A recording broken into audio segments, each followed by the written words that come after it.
پاکستان کے خلاف عالمی سطح پر لابنگ کرنے والا ایک اور بھارتی نیٹ ورک بے نقاب ہوا ہے۔ من گھڑت خبریں پھیلا کر پاکستان کو بدنام کر رہا تھا۔ برسلز کی ڈس انفو لیب نے 116 ممالک میں بھارت کے 750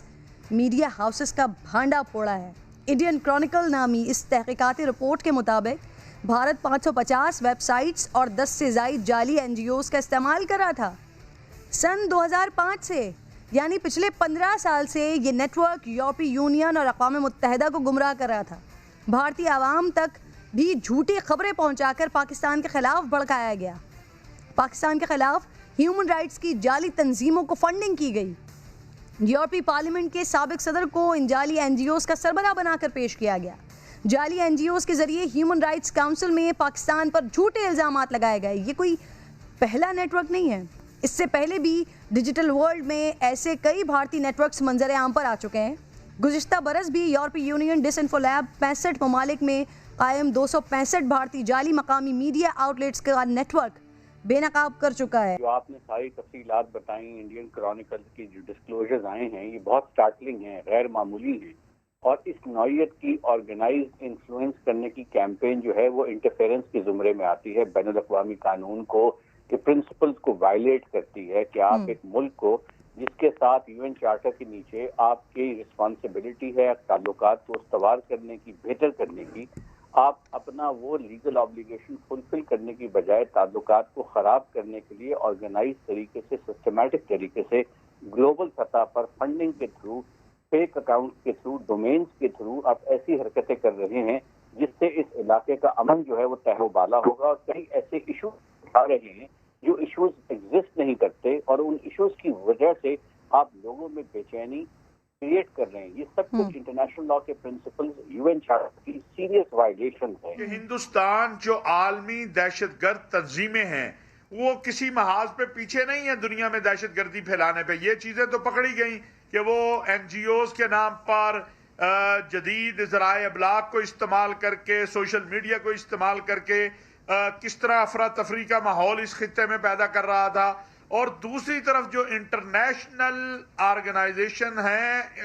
انتہا پسندی کی، دہشت گردی کی، جو کل عدم تنظیمیں جنہیں آپ کہہ لیں، جن کو UNO نے بھی بین کیا ہوا ہے، ان تنظیموں کی فنڈنگ کر رہا ہے، انہیں افغانستان میں جمع کر رہا ہے، صرف پاکستان کے لیے نہیں، پوری عرب اسلامی دنیا میں اس وقت جو انتہا پسند اور دہشت گرد تنظیمیں ہیں، اگر آپ دیکھیں کہ ان کے مالی لنک کس کے ساتھ ہیں، ان کے فنڈز کہاں سے آ رہے ہیں، تو اس میں آپ کو ہندوستان ملے گا۔ یہ جو نیٹ ورک بنا یہ عین اس وقت بنا جب چند مہینوں بعد جب یونائٹڈ نیشنز کی کاؤنسل فار ہیومن رائٹس کی تشکیل ہوئی 15 سال پہلے، اس کے فوراً بعد اس آرگنائزیشن کا انعقاد ہوا، اور یہ 15 سال سے جھوٹی آرگنائزیشنز کے ساتھ ایک ہی موقف کے لیے کام کرتی ہے کہ پاکستان کو ملائن کرے، اور بہت ساری چیزوں اور لوگوں کو ملاتی ہے تاکہ سننے والوں کو ایسا لگے کہ یہ کریڈیبل ہے، یہ صحیح ہے، اور اس کے لیے اس نے تعلقات کا استعمال کیا یونائٹڈ نیشنز میں اور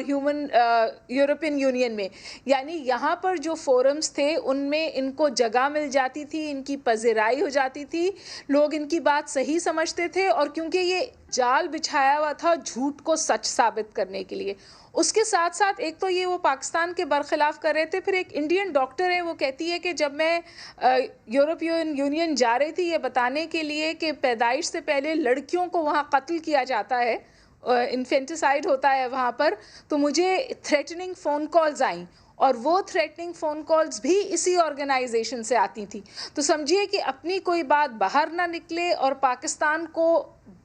نیگیٹو لائٹ میں پینٹ کیا جائے، اس اسٹریٹجی کے ساتھ 15 سال سے 66 ملکوں میں بہت کریڈیبل انسٹیٹیوشنز میں ان روڈ حاصل کر یہ نیٹ ورک کام کر رہا تھا، اور اس کو ہم نے نہیں کھولا ہے، یہ BBC کی رپورٹ ہے، یہ کوئی 3-3.5 سال کی انویسٹیگیشن ہے جس کے بعد یہ رپورٹ سامنے آئی ہے۔ انڈیا کو فون کیا گیا، ان سے ان کا موقف معلوم کرنے کی کوشش کی گئی. جو جرنلسٹک رولز کے حوالے سے صحیح بات ہے, وہاں سے نہ انہوں نے ڈینائی کیا نہ انہوں نے اکنالج کیا. خاموشی جو ہوتی ہے وہ ٹیسٹ اکنالجمنٹ ہوتی ہے, ان کے پاس ڈینائی کرنے کی وجہ موجود نہیں ہے. میں سمجھتی ہوں کہ جو ڈوسیئر آیا اور اس کے بعد یہ خبر کھل کے سامنے آئی ہے, یہ آئی اوپنر ہے انٹرنیشنل کمیونٹی کے لیے, یونائٹڈ نیشنز کے لیے, یورپین یونین کے لیے, کیونکہ امریکہ سے ابھی ایک رپورٹ آئی جس میں انہوں نے ایک بار پھر پاکستان کو میں جو ریلیجس مائنورٹیز ہیں ان کی طرف سے انگلی اٹھائی, اور انڈیا کا وہاں نام بھی نہیں ہے. اور اب انہوں نے جب پاکستان نے شور مچایا تو پاکستان کو انہوں نے پریزیڈینشل ویور دیا ہے. ہمیں ویورز کی ضرورت نہیں ہے, ہم جو حقیقتیں ہیں, جو زمینی حقائق ہیں, ان پر فیصلے ہونے چاہیے.